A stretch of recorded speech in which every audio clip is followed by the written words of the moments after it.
ce n'est pas un esprit de timidité que Dieu nous a donné, au contraire, son esprit nous remplit de force, d'amour et de sagesse. N'aie donc point honte du témoignage à rendre à notre Seigneur, ni de moi son prisonnier, mais souffre avec moi pour l'Évangile par la puissance de Dieu. Il nous a sauvés, il nous a adressé une sainte vocation, non à cause de nos œuvres, mais selon son propre dessein et selon la grâce qui nous a été donnée en Jésus-Christ avant les temps éternels et qui a été manifestée maintenant par la venue de notre Sauveur Jésus-Christ, qui a réduit la mort à l'impuissance et a mis en évidence la vie et l'immortalité par l'Évangile. C'est pour cet Évangile que j'ai été établi prédicateur et apôtre, chargé d'instruire les païens. Et c'est à cause de cela que je souffre ces choses, mais je n'en ai point honte. Car je sais en qui j'ai cru, et je suis persuadé qu'il a la puissance de garder mon dépôt jusqu'à ce jour-là.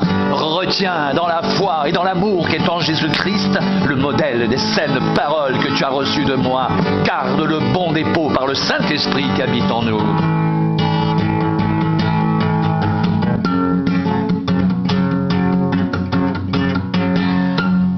Toi donc, mon enfant, fortifie-toi dans la grâce qui est en Jésus-Christ. Et ce que tu as entendu de moi en présence de beaucoup de témoins, confie-le à des hommes fidèles qui soient capables de l'enseigner à d'autres. Souffre avec moi comme un bon soldat de Jésus-Christ. Il n'est pas de soldat qui s'embarrasse des affaires de la vie s'il veut plaire à celui qui l'a enrôlé. Et l'athlète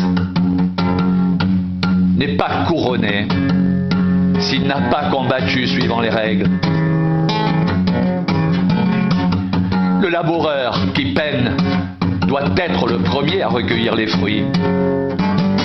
Comprends ce que je dis, car le Seigneur te donnera de l'intelligence en toutes choses.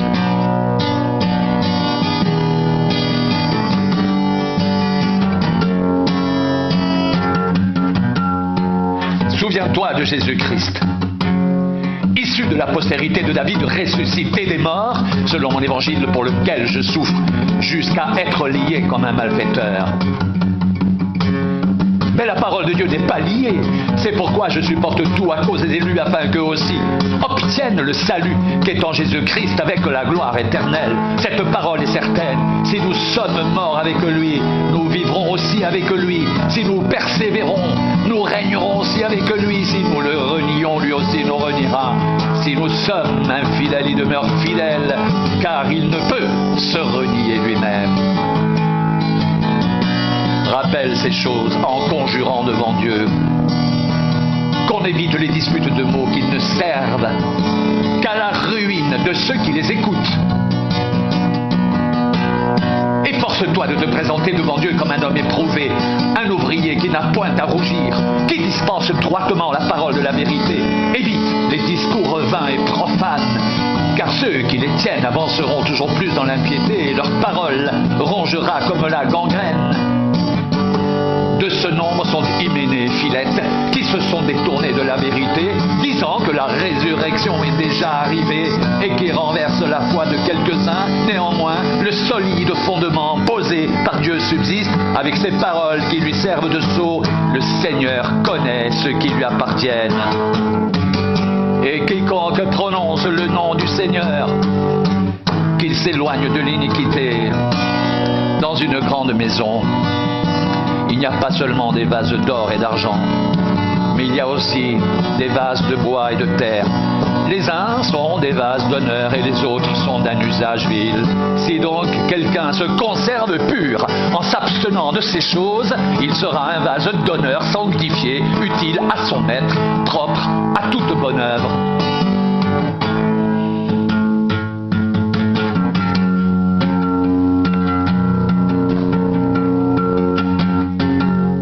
Sache que dans les derniers jours, il y aura des temps difficiles, car les hommes seront égoïstes, amis de l'argent, fanfarons, hautains, blasphémateurs, rebelles à leurs parents, ingrats, irreligieux, insensibles, déloyaux, calomniateurs, intempérants, cruels, ennemis des gens de bien, traîtres, emportés, enflés d'orgueil, aimant le plaisir, plus que Dieu, ayant l'apparence de la piété, mais reniant ce qui en fait la force. Éloigne-toi de ces hommes-là.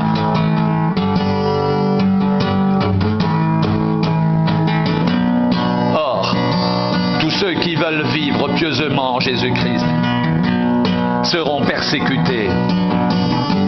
Mais les hommes méchants et imposteurs avanceront toujours plus dans le mal, égarant les autres et égarés eux-mêmes. Toi, demeure dans les choses que tu as apprises et reconnues certaines, sachant de qui tu les as apprises. Dès ton enfance, tu connais les saintes lettres qui peuvent te rendre sage à salut par la foi en Jésus-Christ. Toute écriture est inspirée de Dieu et utile pour enseigner, pour convaincre, pour corriger, pour instruire dans la justice, afin que l'homme de Dieu soit accompli et propre à toute bonne œuvre.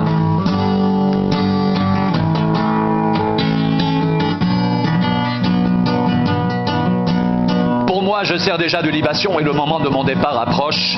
J'ai combattu le bon combat, j'ai achevé la course, j'ai gardé la foi. Désormais, la couronne de justice m'est réservée. Le Seigneur, le juste juge, me la donnera dans ce jour-là.